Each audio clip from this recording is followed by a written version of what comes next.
This is the story of a man named Stanley. Stanley worked for a company in a big building where he was employee number 427. Employee number 427's job was simple. He sat at his desk in room 427 and he pushed buttons on a keyboard. Orders came to him through a monitor on his desk, telling him what buttons to push, how long to push them, and in what order. This is what employee 427 did every day of every month of every year. And although others might have considered it soul-rending, Stanley relished every moment that the orders came in, as though he had been made exactly for this job. And Stanley was happy. And then one day, something very peculiar happened. Something that would forever change Stanley. Something he would never quite forget. He had been at his desk for nearly an hour when he realized that not one single order had arrived on the monitor for him to follow. No one had showed up to give him instructions, call a meeting, or even say hi. Never in all his years at the company had this happened, this complete isolation. Something was very clearly wrong. Shocked, frozen solid, Stanley found himself unable to move for the longest time. But as he came to his wits and regained his senses, he got up from his desk and stepped out of his office.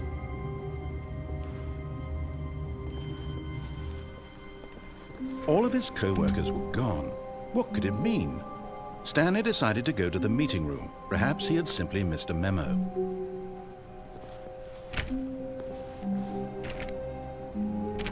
Oh, please. Are you really just doing this for the achievement? Click a door 5 times. Is that all that you think an achievement is worth? No.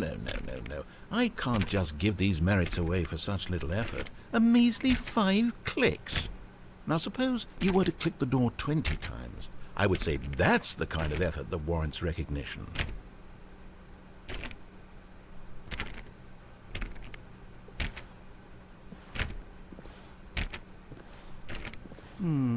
I have to say, I'm still not feeling the satisfaction of witnessing true effort for a noble cause. Perhaps 50 clicks will do it. Yes, almost certainly 50 clicks.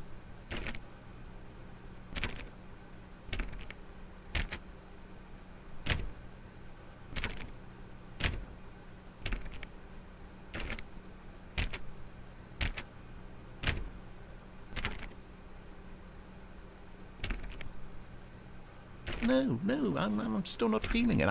I want this achievement to have meant something. It has to be a true reward for valiant effort. I want to see some hustle, Stanley. I want to see commitment, a willingness to go all the way, no matter what the cost.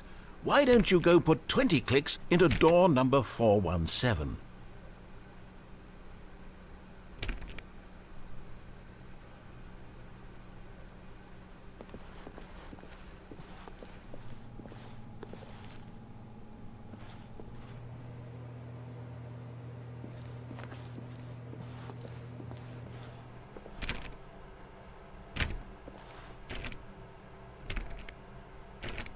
Oh, great. Now, go click a few times on door 437.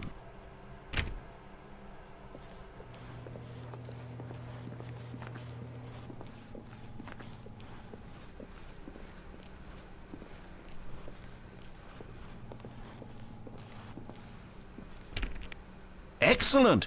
I think we're getting somewhere. Now, door 415. Let's give it 10 clicks or so.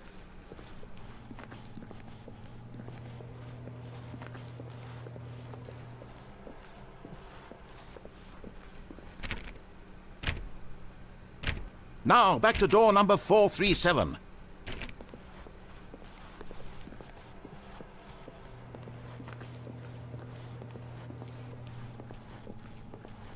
Let's see. How about you click on, well, I don't know, the copy machine?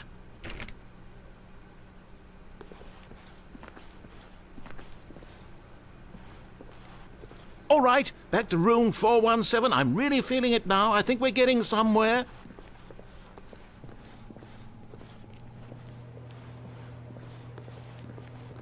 Okay, now go climb on employee 419's desk.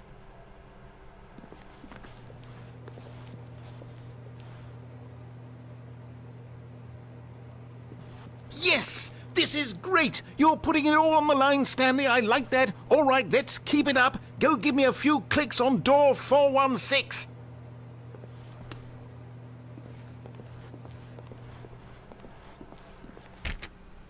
We've almost got it! Now the copy machine, do that one again!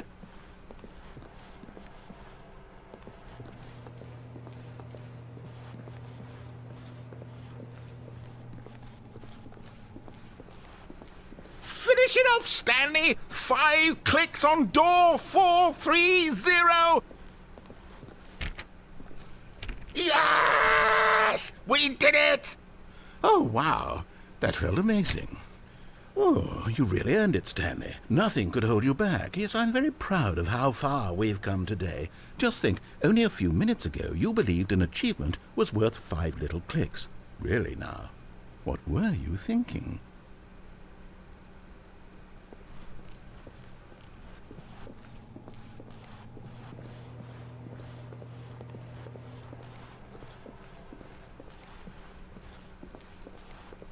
When Stanley came to a set of 2 open doors, he entered the door on his left.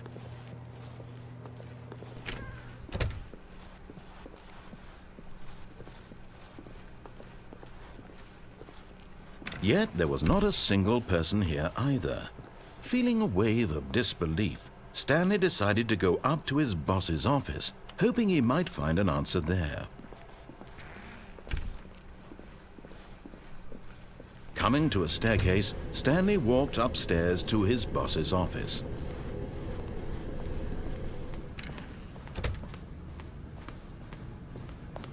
Stepping into his manager's office, Stanley was once again stunned to discover not an indication of any human life. Shocked, unraveled, Stanley wondered in disbelief who orchestrated this, what dark secret was being held from him. What he could not have known was that the keypad behind the boss's desk guarded the terrible truth that his boss had been keeping from him, and so the boss had assigned it an extra secret PIN number, 2845. But of course, Stanley couldn't, yet incredibly, by simply pushing random buttons on the keypad, Stanley happened to input the correct code by sheer luck. Amazing. He stepped into the newly opened passageway.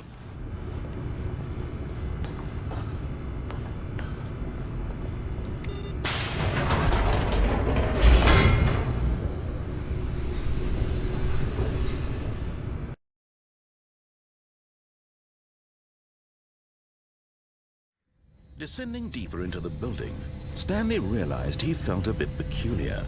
It was a stirring of emotion in his chest, as though he felt more free to think for himself, to question the nature of his job. Why did he feel this now, when for years it had never occurred to him? This question would not go unanswered for long. Stanley walked straight ahead through the large door that read Mind Control Facility.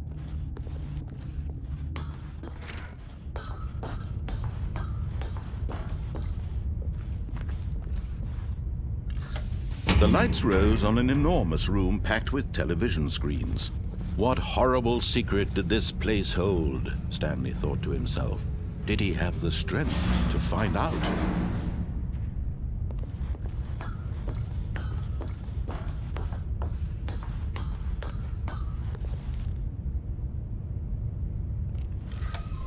Now the monitors jumped to life, their true nature revealed.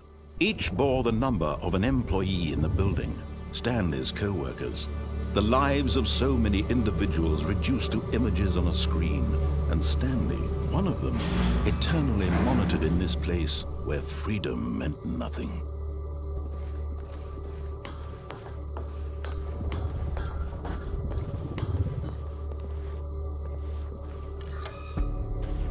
This mind control facility, it was too horrible to believe. It couldn't be true.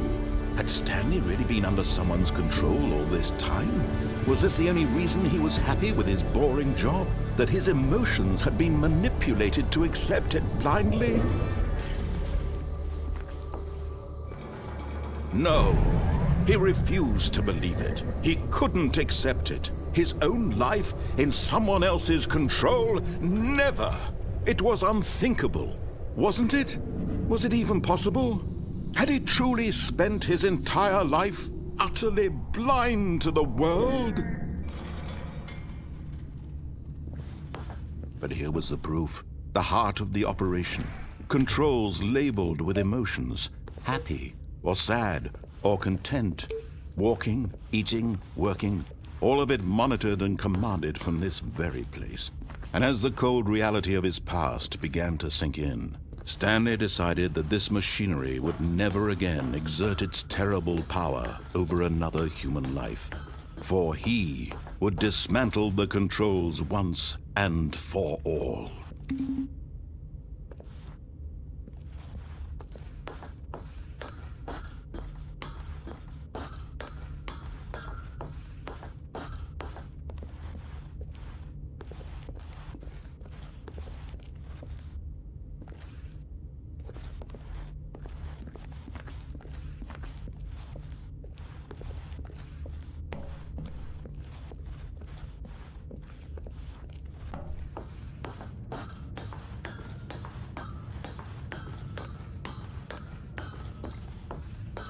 And when at last he found the source of the room's power, he knew it was his duty, his obligation, to put an end to this horrible place and to everything it stood for.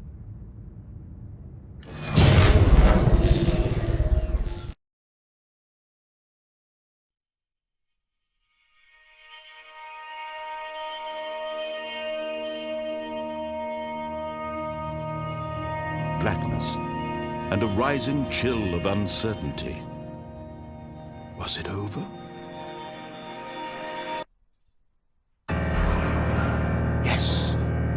He had won! He had defeated the machine, unshackled himself from someone else's command. Freedom was mere moments away.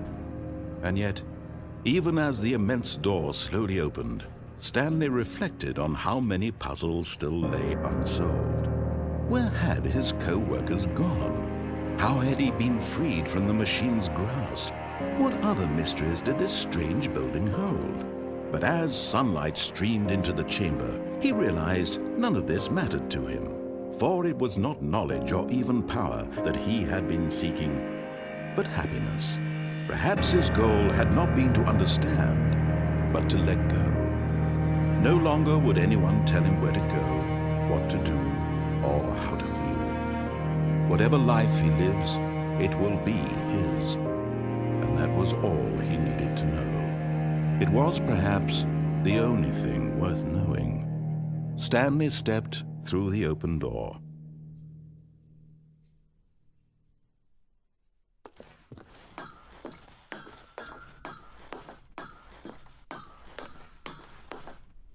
Stanley felt the cool breeze upon his skin, the feeling of liberation, the immense possibility of the new path before him. This was exactly the way, right now, that things were meant to happen. And Stanley was happy.